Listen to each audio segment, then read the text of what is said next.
Let's talk real estate. How many properties do we have? 4. Why do we have 4 properties? Because it's an asset. Real estate's an asset? Yes. Now, how do you make money off of real estate? The renters. Okay, so if you have renters in your property, what can they do for you that makes an asset? Pay you. Ooh, when they pay us, what do? They pay the mortgage. They pay the mortgage. So real estate can be an asset when you have renters that live in there because they help pay down the mortgage. Is there I love this. And I'm going to tell you why. You got to start teaching the younger folks what time it is. Because a lot of you older people, it is what it is, man. You guys want everything without doing anything.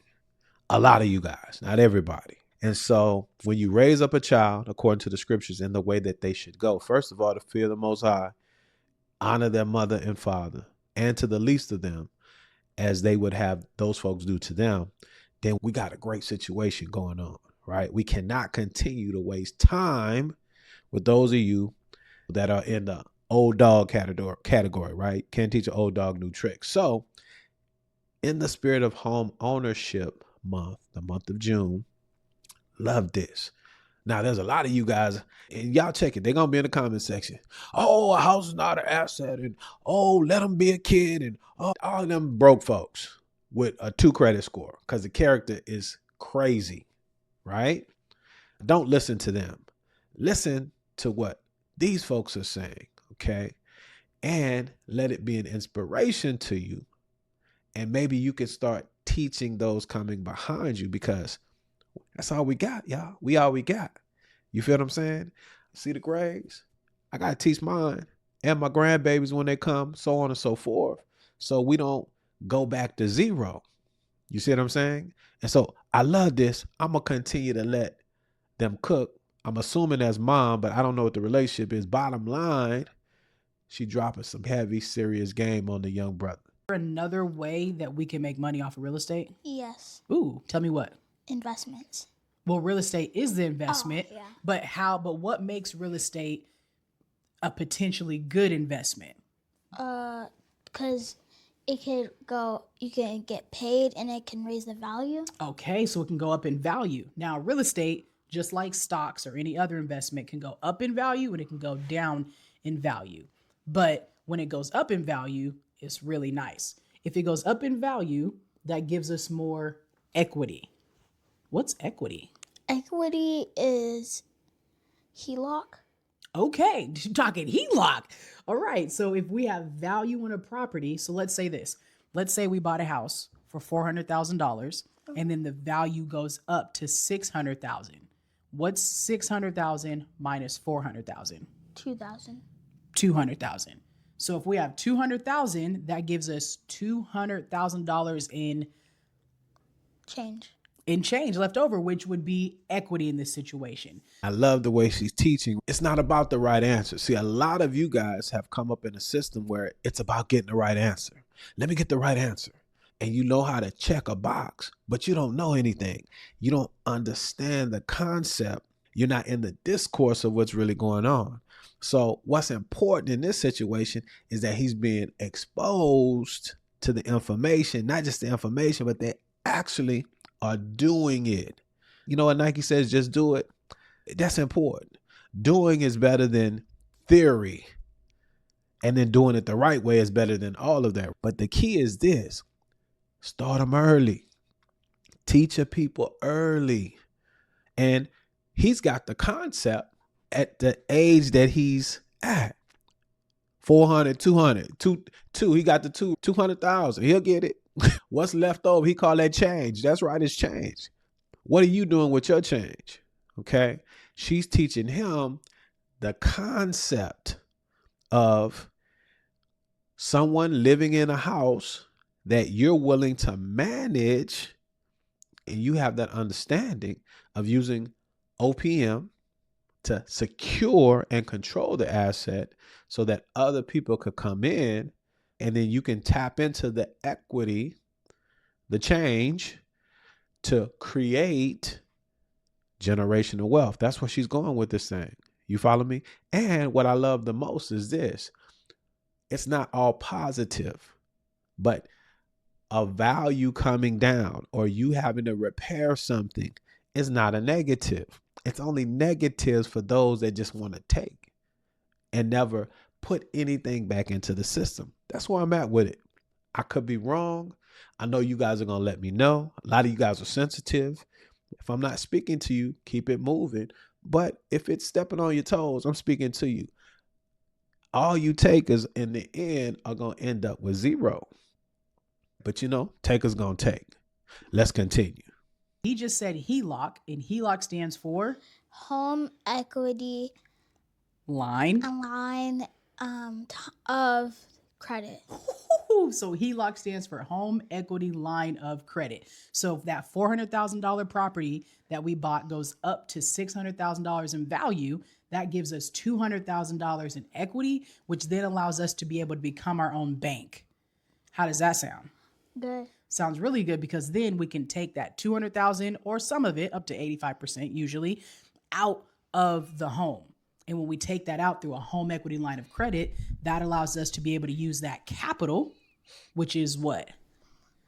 Capital is the money. Is money. Capital is cash. And then we can use that for multiple other things while still owning the property and still having people living in that property. And while they live in there, they're still doing what? Staying. They're still staying. And if they're staying, what are they doing? Paying the mortgage. They're still paying the mortgage. So they're paying the mortgage down. We got cash out through a HELOC, which allows us to do anything else with it. And we still own the asset. How's that sound? Good. Good job. That's an excellent lesson. And hopefully you guys were able to be inspired with that education.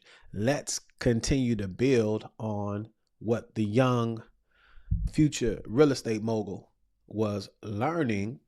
And hopefully you guys can implement some of this as well, right? So first of all, everybody wants to be their own bank. What is a bank? Check your banking situation out. They take your money, right? Because the implication is that it's safe. Okay. They get it before you a lot of times because it's ACH, and they don't always make the direct deposit available to you immediately. So the bank be banking. They do what they do. They take your money, OPM, other people's money, and they make money on it. And you think you're safe. That's the thing. But if you've been around long enough, over the last 5 years, if you've been paying attention, there's been a lot of banks that have gone out of business. There's some insurance, FDIC, for accounts up to $250K. But here's the deal. If everything shuts down at one time, do you think you're going to get your money back? Or are there levels? And I'm going somewhere with this because I'm talking to you all that are renting. He just said it at the end. If you staying, you got to be paying. So a lot of you guys are paying rent to people like this young man that you just saw, and whoever that was. I don't know if that's his mom or whatever, but whoever was teaching the lesson, because they got 4 properties. And I guarantee you they own their primary residence as well. This is what everybody's running from. Okay. Don't want any responsibilities. So that's good, because that's an opportunity for people like the ones that we just saw. And when they get it early, ooh, we going to be a monster. You feel me? So OPM, I want to be the bank. So they leverage buying these properties. You can leverage as well if you want a primary residence. That's where you go to the bank, where the bank is lending your money out to people that have good character, right? That will pay their bills on time, all the time, every time, so that the bank makes the interest. That's the game. Now, if you don't want to play it, that's cool. But understand what the game is. They're playing it, and she's teaching him at a young age. Now, she explained to him, hey, owning property, being responsible for someone else's living shelter reaps rewards. And if it goes right, if the home appreciates over time, you can implement a tool. Let me try to make a hammer. This is a hammer, y'all. You can use a tool like HELOC, home equity line of credit. And you could tap into that bank, which is a house in this instance, that renters are paying for. But you could tap into it and you could become your own bank. And you can extract those dollars from the home that you, the renter, are paying for.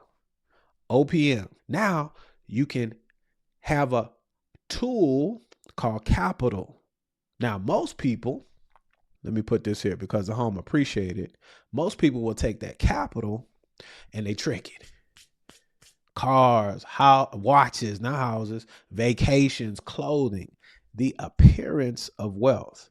In Texas, they call that big hat, no cattle. Remember the movie Baby Boy? What Ving Rhames says? The guns and the butter. Most of y'all are buying butter. Butta. But you ain't got no guns. These are assets, y'all. Assets. This is foolishness. It appears to be wealthy, but it ain't. And so on this channel, we're trying to educate those of you that want to learn using the tool of real estate, be it primary residence or, in this example, investment properties, how to use that to create the margin so that you can have some cattle, you can have some guns. You can have those things because you are responsible. And the people that don't want to do nothing, y'all do it for me. Okay, we will. But you got to pay. Here's the deal. Here's the slogan of the day. That's conditional. If you pay, you can stay.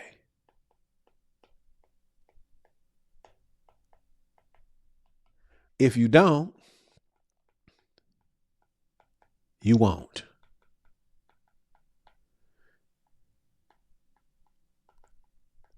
Now that offends a whole lot of people. You know who it offends? It offends the people that want the big hats and the butter, but don't want to work for it. They want you to supply it for them. You guys can choose, right? The scripture says, God says, I wish that you would choose life. But you got two choices, life and death. A lot of us are choosing death in a lot of areas. And then we want to blame somebody else. No. Be responsible. Understand that you made that decision. You made the decision to be a renter. And if that's the case, then you have to figure out a way to get to the guns and the butter. Or not the butter. I'm sorry, but you got to figure out a way to get to the cattle and the guns. Just in this example, right? Get to the assets. But if you decide to use real estate as a primary residence, so for a savings account, and over time in history has shown that it is pegged to inflation. That's why a lot of you guys are crying. Houses are too expensive. And in 1995, it's 2026. 1995 gone like good candy. I'm just keeping it a buck with you. So if you choose to be a renter, you got to understand the game that you're playing and where you need to get in, where you fit in. But we talking about those that want to own primary residences, or in this case, investment property. And we want to talk to the young folks, new blood. See, I'm a real OG. I teach my folks how to win. Stay out of prison, stay off of drugs, all the things that are causing us to crash out, and be responsible so that you can have the best life that you can have while you're here on this earth. When we leave here, we don't know what time it is yet. We're going to see. But you guys get where I'm coming from? That's why you come to this channel, because I don't give it to you like everybody else. I finally figured that out. I just need to give it to you like I see it. And if you like it, cool. If you don't, that's cool as well. You can move on. So let's wrap this thing up. Forced savings account is for those, in my opinion, that buy primary residences. But primary or investment, bottom line is this: responsibility. You got to be responsible. You got to say, you know what? I'm willing to pay the cost to be the boss. I'm willing to control my time and space to do what it is that I need to do. And if I don't want to do that, I understand that my rent and the shelter that's being provided every month, I'm consuming that. There's no end game with that. I get what I get. So for those of you guys that are renters, if we look, 6 out of 10 will be homeowners. The other 4 are renters. If you're in that bucket, I strongly admonish you to find a way to make your dollars work for you when you get to your future self, because it's coming. And if you know, like I know, at the age that I'm at right now, I ain't 20 no more. You see? And what I mean by that is this. I realized that, you know what, I could do things, a lot more things back when I was 20, even with the energy and the strength and the vigor, because there's a time and a season for everything under the sun. So if you hear what it is that I'm saying to you, and I've pricked your ear, or you've been watching for a long period of time, you say, you know what, Robert, it's time. What's the next step? Click the link in the top pinned comment or the description of this video. Schedule a free 15-minute consultation, and let's see where you are. For those of you that want to become homeowners, okay? And we'll have that conversation. If there's a fit, I can let you know what the next step is so that we can help you achieve your goal of home ownership. Or in this case, maybe you want to buy some rental properties, because there is an opportunity. Now, if you're not ready to make that step, I want you to continue watching videos that we have on the channel. These 2 I've pulled out. I think they will be perfect pairing with this information to help you continue your education until the time that you're ready to take the next step. Now, you guys stay blessed. Indeed.